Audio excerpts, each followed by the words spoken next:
Como eu gosto de espaço, eu vou ocupar, né? Boa tarde a todos. É um prazer estar com esse auditório assim, cheio de sorriso, cheio de gente bonita, em pleno sábado à tarde de sol. Por que será que, próximo ao fim de setembro, que a gente fala amarelo, a Brata veio encerrar com esse tema? Por que será que justamente agora a gente veio falar? Como disse a Neila, e eu vou plagiá-la, nós vamos amarelar o ano inteiro. Então eu quero a ajuda de todos vocês, que vocês sejam multiplicadores disto o ano inteiro, não só em setembro. O tempo todo nós precisamos falar. Eu acho que está luz demais aqui na frente. Me coube falar de sinais de alerta e o que fazer no caso de suicídio. Aqui as declarações de conflito, aqui eu estou pela Brata. Vamos pensar nessa pergunta. Algumas pessoas já até viram essa pergunta. Responder a questão certa. Qual a alternativa incorreta? É uma doença crônica que evolui por fases, o transtorno bipolar? Alternativa B, só acontece na terceira idade, com mais de 60 anos. C, calma, vamos com calma, mas eu sei que tem alguém que já decorou tudo. É frequente o abuso de álcool e outras drogas? Tem mortalidade cardiovascular aumentada? O risco de suicídio é alto? Então, como ele já falou, né, passou a cola para a classe inteira, nós vamos ver que a resposta, de fato, é que errado é só acometer na terceira idade. Acontece muito jovem, como vocês vão ver com a doutora Sônia, cada vez mais jovem, com menos de 15 anos, nós estamos vendo adolescentes e às vezes até criança com transtorno bipolar. Mas por que eu pus de novo essa questão? Porque é esse item aqui que a gente vai falar. Foi simplesmente por isso a repetição. Porque o comportamento suicida tem uma importância de a gente saber a intencionalidade. Eu posso cair de uma janela do terceiro andar, do quinto andar, qualquer andar, porque eu estou limpando. Outra coisa é se eu tive a intenção, de fato, de morrer. Eu posso ter um acidente de automóvel. Eu posso ter uma ocorrência de automóvel, mas eu tinha intenção ou porque eu sou barbeira e não sei dirigir? A gente precisa saber da intencionalidade. E dentro disso, nós temos a ideação suicida, a tentativa de suicídio e o suicídio, o ato em si. O que motiva alguém a escolher terminar com a sua própria vida? Esta é a questão que fica na cabeça da gente. E também a gente inclui, porque infelizmente está aumentando muito, a questão da automutilação sem intenção suicida. Mas muitos deles acabam começando sem intenção e acaba gradativamente evoluindo para situações de maior seriedade. Isso é importante porque nós vamos ver que tem um perfil diferente. Né? Quanto ao gênero, homens cometem mais suicídio 3 a 4 vezes em relação às mulheres, mas as mulheres tentam mais suicídio do que os homens. Nos casos de suicídio, tem maior prevalência de doença grave. Então, a gente precisa ficar alerta se a pessoa está doente. E nas tentativas, tem uma maior prevalência de transtorno de personalidade e de problemas interpessoais. E quanto mais grave a tentativa, vai ter uma diferença maior entre o perfil dos pacientes que cometem suicídio. E, em geral, o lugar escolhido para o suicídio é a própria casa, com predomínio de quase 51%, seguido de hospital, 26,1%. Então, muitas vezes, vamos internar para proteger. Vocês viram que nem sempre está bem protegido. E a gente sabe que o suicídio está muito ligado a distúrbios psiquiátricos, a doença mental. Cerca de 94% de todos os suicídios tinham, no momento do ato, segundo uma pesquisa da Organização Mundial de Saúde, tinham transtorno. Mas nós vamos ver que o transtorno psiquiátrico é uma condição necessária, mas não é suficiente. Por quê? Muitas pessoas têm o transtorno mental, mas não pensam em suicidar. Por exemplo, pessoas que têm transtorno depressivo, 85% delas, graças a Deus, não pensam em se matar. Agora, 15% precisa, e a gente precisa reduzir esses 15% para 0%. Agora, quando o indivíduo tem 2 ou mais transtorno mental, a chance de ele vir a cometer suicídio é 3,5 vezes do que aqueles que não têm nenhum transtorno mental. É importante também a gente perceber as grandes preocupações que nós temos com a tentativa. Mais da metade, 56%, morrem na primeira tentativa, não precisa de ensaio, o que é bastante trágico. 40% repete ao longo da vida e 1/4 no próximo ano seguinte. 1 a cada 4 dos que tentam suicídio faz uma nova tentativa durante o ano. 12% acabam se suicidando nos 10 anos seguintes, o que mostra que isso é 38 vezes mais do que a população geral. Então, quem já tem uma tentativa prévia, nós temos que ficar com um alerta amarelo. 8,9% dos que tentam morrem após 5 anos. E 1/3 mantém ideação suicida por mais de 10 anos. Então, não é porque teve a ideação, teve a tentativa, tratou, estou melhor. Mas vão ser pessoas que nós vamos ter que fazer acompanhamento. Como a pressão arterial elevada, como diabetes, como outras coisas, são pessoas que nós vamos ter que ficar, de fato, mais alerta. E aí vem o que a gente fala assim, as manifestações das pessoas que têm o comportamento suicida, que a gente chama de psicopatologia. Pensamento de morte é muito comum na maioria das pessoas. Uma certa hora, por algum momento, a gente pensa, eu queria morrer. Mas aquele pensamento vai embora e nunca mais a gente repete, ou repete de novo, mas passa logo. Agora, quando esse pensamento de morte se transforma em ideias suicidas, isso começa a preocupar. Quando essas ideias se tornam um desejo suicida, um desejo de fato de estar morto, eu passo a ter um motivo para ter esse desejo e, consequentemente, a intenção. Vocês lembram que eu frisei da intencionalidade do querer morrer? Se eu estou tendo intenção e eu também começo a fazer um plano, veja que no plano eu pus azul.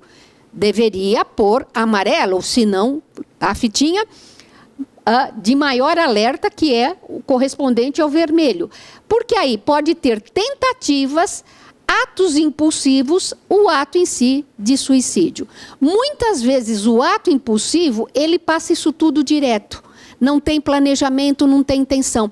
E é justamente na intencionalidade impulsiva que nós temos que estar também bastante alerta. Alerta com aqueles que planejam, que veem detalhes da própria morte. Mas aquele que faz impulsivamente pode, sem ele de fato desejar morrer, mas na impulsividade diante de uma situação, de um obstáculo, de uma frustração, isso pode favorecer que ele ponha fim à própria vida. Tudo isso mostrando a gravidade da situação. É muito comum as pessoas que têm intenção, têm o comportamento suicídio, ter alguns sentimentos do qual a gente põe aqui a culpa persecutória, uma melancolia pesada, dolorosa, sofrida. Eles têm uma autoacusação constante, não precisa ninguém falar para ele, você não presta, não faz nada, só vive deprimido.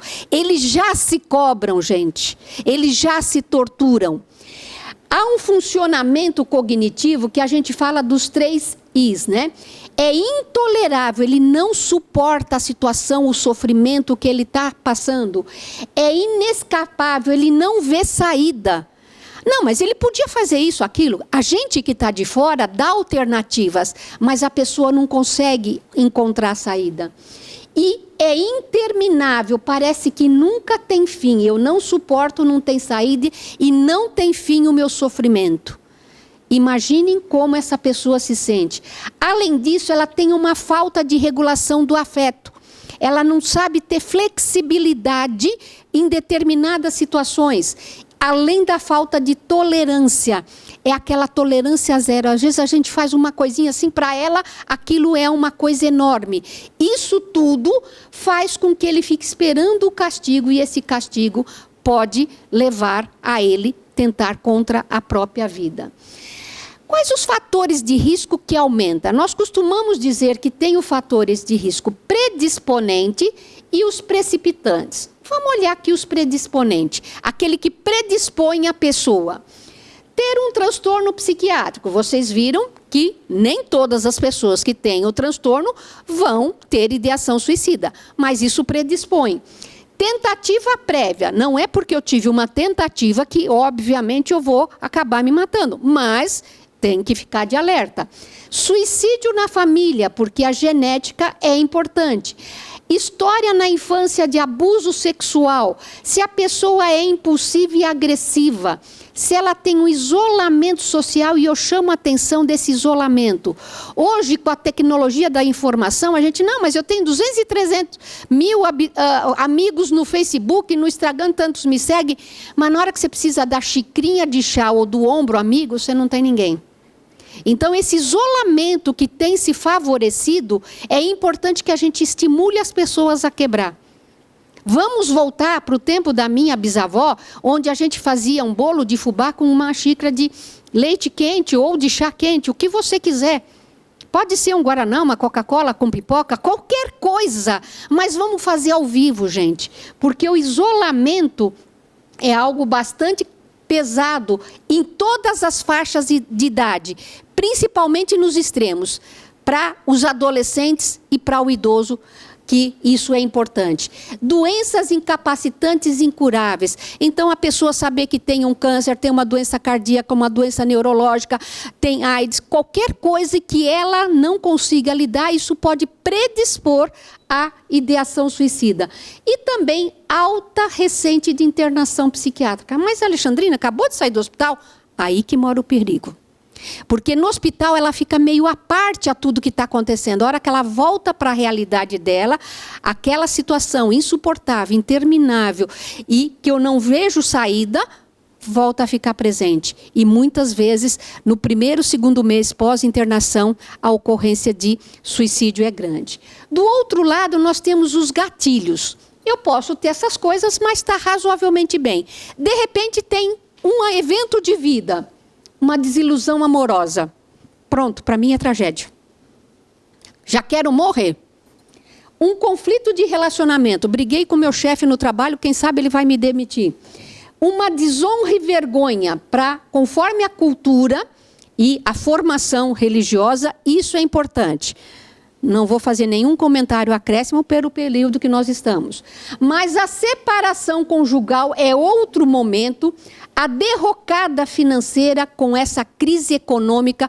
Nós estamos vendo lojas fechar, empresas fechar, entrar em falência, em concordata, e a gente vendo 200, 300 pessoas desempregadas. Tudo isso pode levar como um gatilho para o suicídio, com a perda de emprego. Isto é importante, a embriaguez, o álcool. Muitas vezes a pessoa tem um alcoolismo já por toda a vida, mas outras vezes, por ela estar em depressão, por ela estar nessa situação, ela começa a beber. Para aliviar, para dar conforto. Mas o álcool é um desinibidor do sistema nervoso central. Isso favorece ela acabar tendo um comportamento suicida. E a facilidade do meio de acesso letal. O que nós podemos fazer? Será que nós vamos, quando estamos com uma pessoa que está em risco, nós vamos, dentro da orientação, tirar o fácil acesso que ela tem ao carro, que ela tem à arma, que ela tem à altura, que ela tenha determinadas coisas e não deixá-la sozinha. Expressões comuns que a pessoa acaba falando. Nada mais parece fazer sentido. Há apenas uma dor tão pesada que carrego e não consigo mais suportar. E aí ela pensa que é o fim. Assim como não aguento mais viver assim. Eu gostaria de viver, mas não assim. Ela não quer morrer. E essa ambivalência é comum na pessoa com risco de suicídio. Ela quer morrer, mas ela quer viver. ela querer morrer, ela querer sair da situação difícil. Se a gente estender a mão, se a gente fizer ajuda, como é o slogan da campanha da Abrata, doe um minuto, salve uma vida, a gente consegue reverter muitas pessoas dessa situação. Não há mais nada que eu possa fazer, seria melhor morrer. Parece simplesmente não existir nenhuma luz no fim do túnel. E essas expressões são dadas por pessoas que a gente percebe que está triste. Mas, no fundo, elas estão mais machucadas, mais sofridas, doloridas do que a gente imagina. Aqui a árvore simbolizando a pessoa com sofrimento. Procurei a imagem de uma árvore torta pela ação do vento, sofrida, com o galho até quebrado, com terra seca ao lado, mas ela está tentando resistir, tentando enfrentar as dificuldades que ela tem, as adversidades que ela tem na vida. Mas quando a gente chega perto, quando a gente fala com essa pessoa, a gente percebe que o cenário é um pouco diferente. Ela está totalmente desgarrada da vida. Ela está nos parecendo isso, mas no fundo, aquilo que está atrás do iceberg, no fundo do iceberg, é o quanto ela está desprendida da própria vida, o quanto ela não está valorizando a própria vida. E aí, os sinais de alerta que a gente está aqui para enfatizar. Os Ds. O D do desespero. O desespero porque eu não vejo saída, não vejo fim e não vejo solução. A desesperança. E olha que a esperança é a última que morre. Mas nesse momento, eu já estou sem esperança. Eu estou com desesperança. Delírio, que é uma alteração da consciência que pode acontecer em alguns quadros orgânicos, independência de álcool, de outras drogas, e que pode precipitar o comportamento suicida. Desamparo, ela sentir que não tem ninguém. Lembra do isolamento? É como ela sente. Depressão, né? É muito mais do que tristeza, é lá no fundo do poço. E a dependência química de qualquer substância que vai fazer com que piore a depressão. Isso tudo faz com que fique uma dor insuportável, tenha um estreitamento cognitivo e ela vê só uma saída, o suicídio. Aquilo que nós tantos apontamos, o quanto a pessoa no isolamento, no sofrimento. O autor desse quadro não é o mais caro, mas é um dos mais caros do mundo. Quando ele fez, não foi muito valorizado. Tempos depois ele se suicidou. Ele estava dando o grito, que é o nome do quadro. Alerta que ele estava dando e ninguém percebeu. É uma ponte onde existia figuras mais atrás, que parece pela história de que era um amigo deles, e ele se mostrando no desespero que ele estava. O que fazer se a gente identifica algum sinal de risco? Em primeiro lugar, é bom ser um ouvinte. É essencial. Eu tenho que estar pronta a ouvir. Mas, Alexandrina, o que eu vou fazer com o que eu ouvi? Ouça. Não, mas e se ele falar que quer morrer? Continua ouvindo. Com toda atenção, não apenas os fatos, mas ouça a dor, o medo, a ansiedade que essa pessoa tem para falar. Não julgue, não dê conselhos. Nessa hora, o conselho que a gente dá, não é que se conselho fosse bom, se vendia, não se dava. Não, tem muitos momentos que os conselhos são ótimos. Mas nessa hora, o conselho que a gente vai dar é vendo pelo nosso prisma. A pessoa com risco de suicídio, ela tem uma distorção. E dentro dessa distorção, ela não vai entender o nosso conselho. Então, a gente precisa ouvir, principalmente, como eu enfatizei, a dor, o medo e a ansiedade. Demonstre que está disponível para ajudá-la. E a dor emocional é compreensível, aceitar as faces da vivência que ela traz presente. Isso é importante. A gente tem que demonstrar empatia, que é compreender as coisas, não do meu ponto de vista, mas do ponto de vista da pessoa que está do outro, né? E evitar fazer comparações, mas no seu lugar eu largava seu marido, no seu lugar eu fazia isso, eu fazia aquilo. Todo mundo tem soluções prontas, mas é no meu lugar o que eu faria. Não mude de assunto, nem faça comentários do tipo, anime-se, tudo vai correr bem. É a pior coisa para um deprimido com risco é a gente ouvir isso. Não, vai tudo ficar bom. Não, Alexandre, você é forte, você encara. A pessoa não consegue. Não hesite em questionar abertamente e diretamente se ela tem intenção suicida, se isso é uma opção válida. Você está pensando em morrer? Você está pensando em se matar? Você já fez algum plano? Alexandrina, mas se eu perguntar, eu não vou dar ideia? Não, não. Ela vai expor a ideia que já está dentro dela. E ela vai se sentir acolhida, aceita, e isso vai mudar totalmente o prisma e a sequência da conversa. A abordagem desse tema sensível varia em função da situação e da relação de confiança estabelecida. Se eu não fiz julgamento, se eu não fiz nenhum conselho que ela achou inadequado, ela vai nos dar mais atenção e vai aceitar aquele minuto, aquela mão, aquela ajuda que a gente está propondo a fazer diante do risco. A chance de suicídio aumenta na proporção que tem fator de risco presente. Entretanto, a gente sabe que muitos indivíduos têm um ou mais fatores, mas não têm intenção. A gente sabe que homem tem mais risco de suicídio do que as mulheres. Estamos diante de um homem. A idade, idoso, tem risco de suicídio.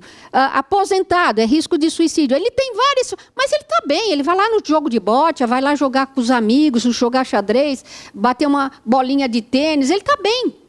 Apesar de ele estar colocado nos fatores de risco, mas ele está bem. Os fatores de risco é apenas um alerta para a gente. O que faz a diferença na decisão de vida e morte não é só o fator de risco, mas os fatores de proteção. Vocês viram o que eu falei, o homem idoso aposentado, mas ele tinha amigos, porque ele ia jogar bote, ele ia jogar tênis, ele ia jogar xadrez, ele ia jogar qualquer coisa. Ele não está isolado, e isso funciona como uma coisa importante para ele. Dentro disso, o comportamento nós temos que ver, como eu falei há pouco, a ambivalência, o desejo de viver e acabar com os problemas, com a dor psíquica, o querer e não querer morrer. E é nesse balanço do quero e não quero que nós temos que entrar no meio para resgatar a pessoa para a vida. É importantíssimo isso. A impulsividade, o impulso de se matar, pode ser transitório, durar minutos, ser desencadeado por algum evento negativo. Se é um impulso, eu tenho que estar ali perto para segurar, porque a hora que a pessoa reflete, que ela pensa mais, ela se demove da ideia de querer morrer. O problema é o impulso. Vocês viram? Até mexeu. Parece que foi combinado, não foi não. A rigidez, os pensamentos, ações, sentimentos são constritos, quer dizer, está tudo fechado, tudo como se fosse um túnel que eu não vejo saída. Eu não vejo como encontrar a opção de enfrentar meu problema, eu vejo como se fosse uma visão de túnel, muito fechada e estreita. E o suicídio como única saída, e que, na verdade, não é. Aqui mostrando pessoas, um estudo em Zurique,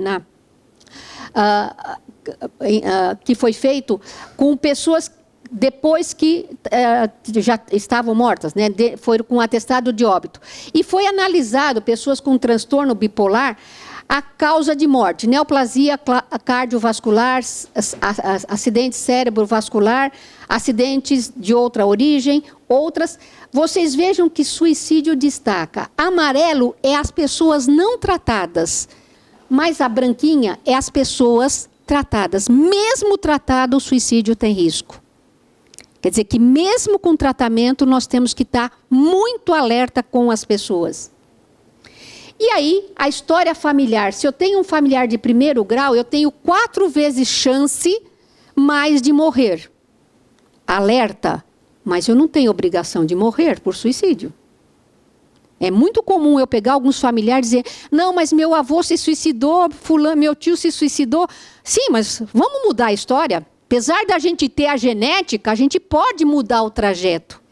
Quebrar o ciclo da sequência. Quantas vezes assim, não, mas meu avô infartou, meu tio infartou.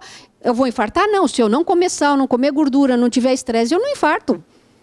É isso que a gente quer sinalizar para vocês. E não dar um ar condenatório de que, por ter um familiar, também está. Mas sabemos que tem interação psicológica, o transtorno mental e o estresse ambiental. tudo isso potencializa e gera o comportamento geneticamente herdado.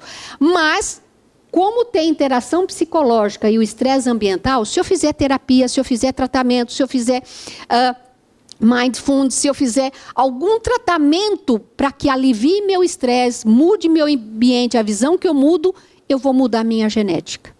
Tá? E tem estudos favorecendo esta possibilidade. Cerca de 25 a 50 pessoas bipolares tentaram pelo menos suicídio uma vez na vida. 8 a 18% conseguiram, infelizmente, completar o ato. Homens se matam mais que mulher na população geral, mas quando são grupos bipolares, essa diferença é muito pequena. E não há uma correlação de ser casado, empregado, perda precoce ou isolamento. A doença mental acaba sendo mais importante nesses quesitos. Aqui, muitos já devem ter visto esse gráfico que eu gosto muito, que é a fase preliminar. Preliminar não é a fase sexual, não. Preliminar quer dizer antes do diagnóstico da doença. Quer dizer, ainda a pessoa não foi feito o diagnóstico e em que fase ela está. Depois a fase do tratamento para que equilibre, deixe ela no humor eutímico, sem variação para mais ou para menos. E depois a parte preventiva, que é o fundamental para a pessoa que tem transtorno bipolar.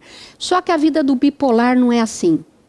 Vocês sabem que muitas vezes a pessoa está em mania, cai para a depressão e fica na depressão. Ela está em depressão, ela vai para a mania. Ela está em hipomania, ela vai para a depressão. Ela está aqui em depressão e fica numa depressão que perpetua.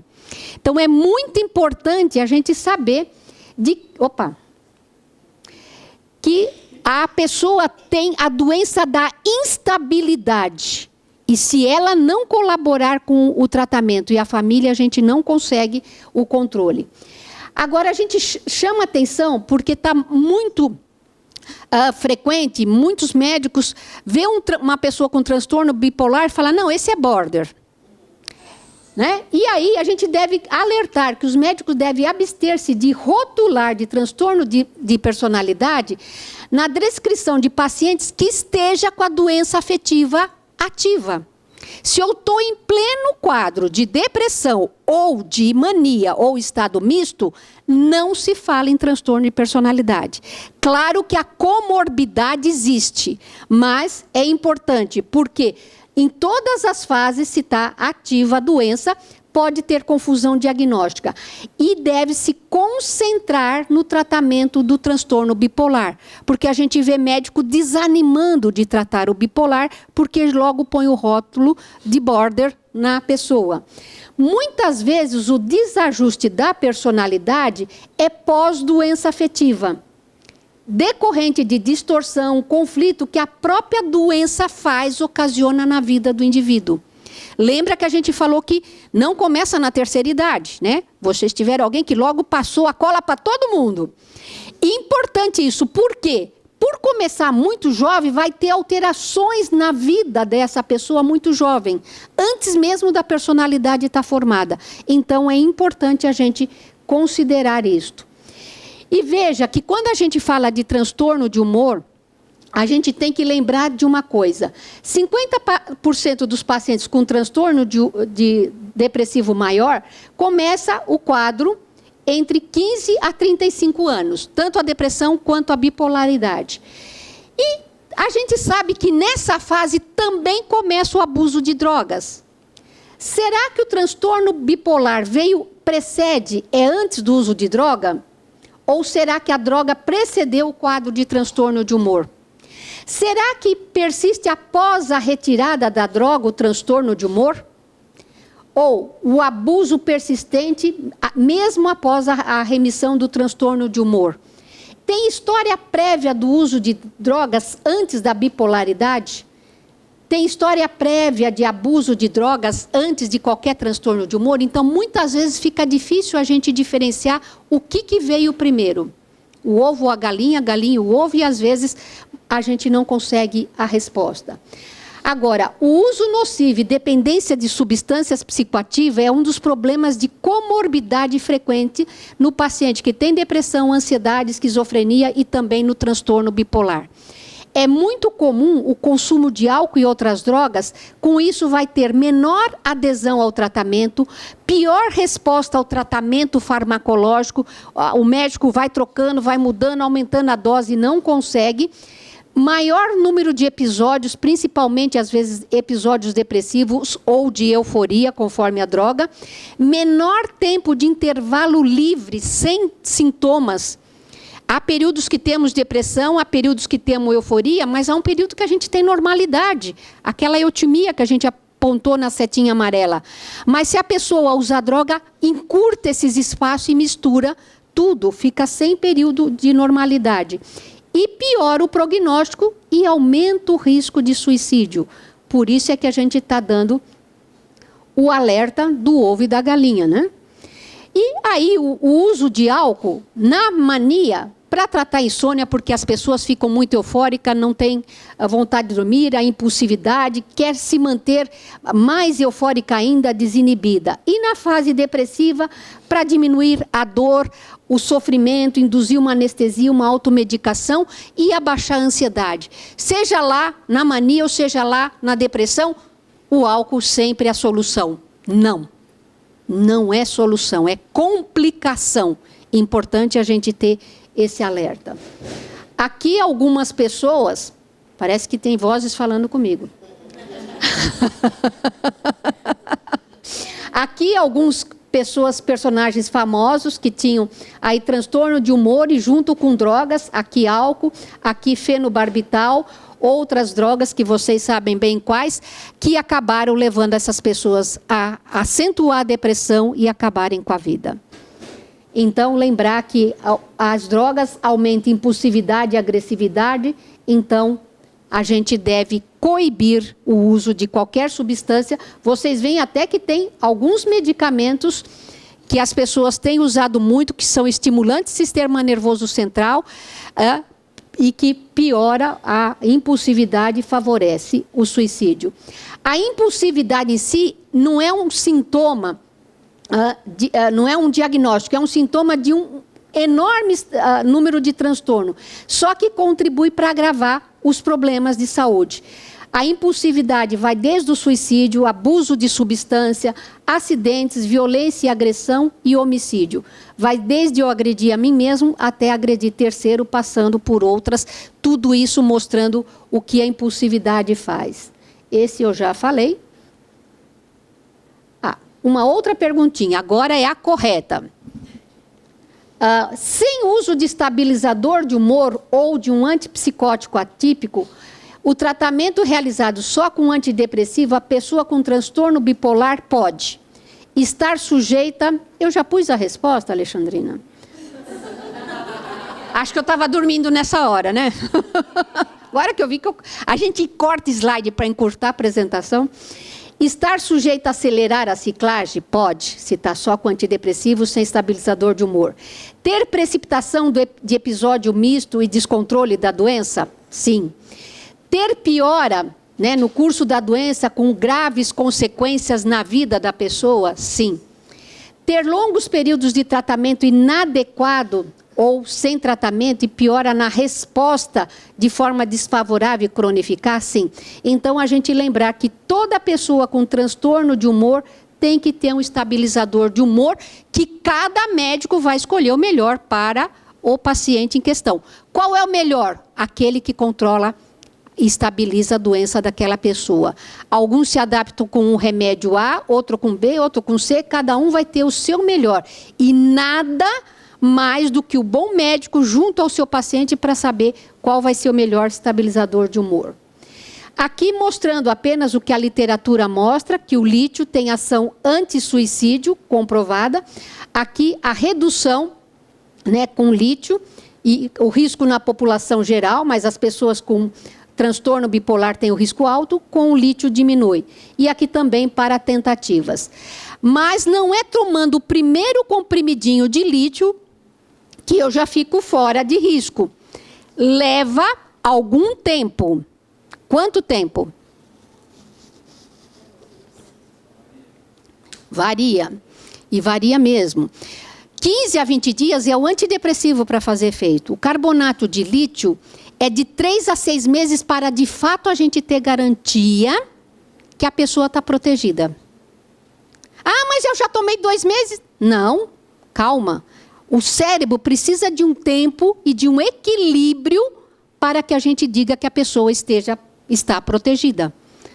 Muitas vezes eu já vi colegas médicos, no pronto-socorro já dá um comprimido de carbonato de lítio para quem acabou de ter uma tentativa. Não adianta. Ah, eu tomei uma semana, pronto. Não. Temos que tomar e temos que fazer rigorosamente o controle da quantidade. No final você me pergunta, tá bom? Aqui é muito comum algumas pessoas deixarem notas suicidas, que sentir opressão, um impedimento físico, perda, bullying, toxicidade por alguma droga, senso de falência, racismo, questões não resolvidas da infância, são muitos os motivos às notas. E muitas vezes essas notas, essas notícias, nos trazem aí algum peso maior. Escreve a sua pergunta que a gente responde, tá bom? Aqui mostrando o que acontece com a família, com quem está próximo de quem tentou suicídio. A pessoa que tentou suicídio, ela afeta de 5 a 10, quando não afeta mais pessoas à sua volta. Por quê? Afeta a família, afeta os colegas de trabalho, afeta as pessoas que moram no prédio, afeta quem está na escola, quem está no trabalho, na rua. É importante a gente saber que tem uma repercussão grande. E por que isso? Veja como é o velório de uma pessoa que tentou suicídio, o sofrimento que fica. Velório por si só já não é bom.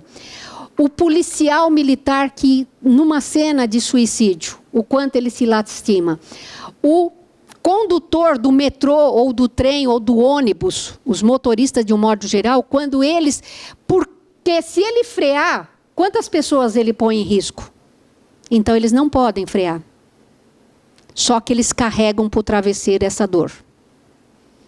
E assim como também queda de altura, o quanto as equipes de resgate sofrem.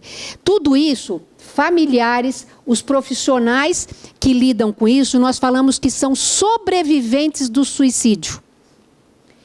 E todos os sobreviventes, inclusive o médico que lida com pessoas de risco, também é um sobrevivente, o psicólogo, os familiares, temos que lidar com o luto do suicídio.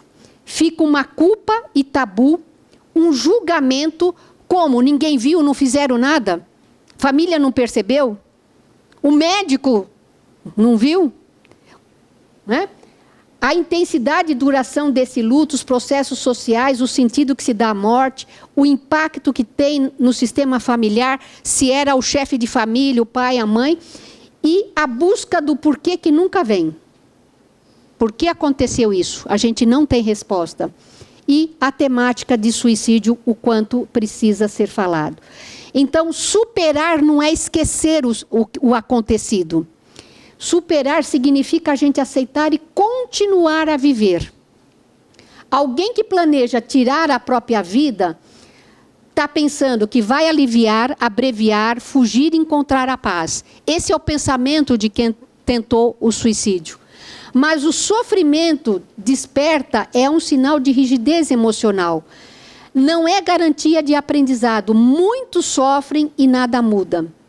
Ele resolve conflito interno para não ter que lidar com o conflito dele. Mas é um preço terrível, a própria vida. E aí começa o desapego à vida porque ele acha uma solução viável. Isso suicida. E para nós que ficamos?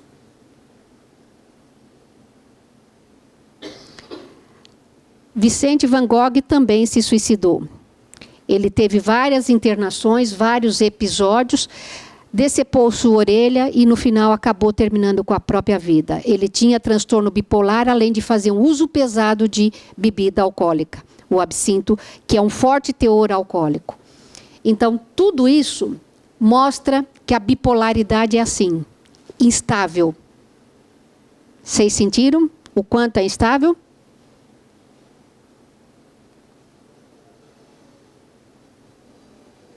Agora tem som, baixinho, mas tem.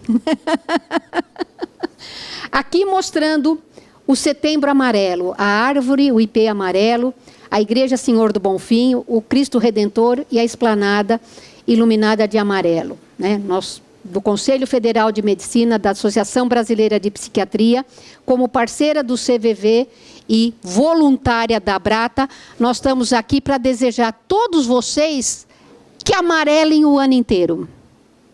Valorize a vida, não descarte. Se tem alguém próximo a vocês, ajude. Doe 1 minuto, salve uma vida. Obrigada. E aí, reforçando a questão da doação para a Abrata. Muito obrigada, gente.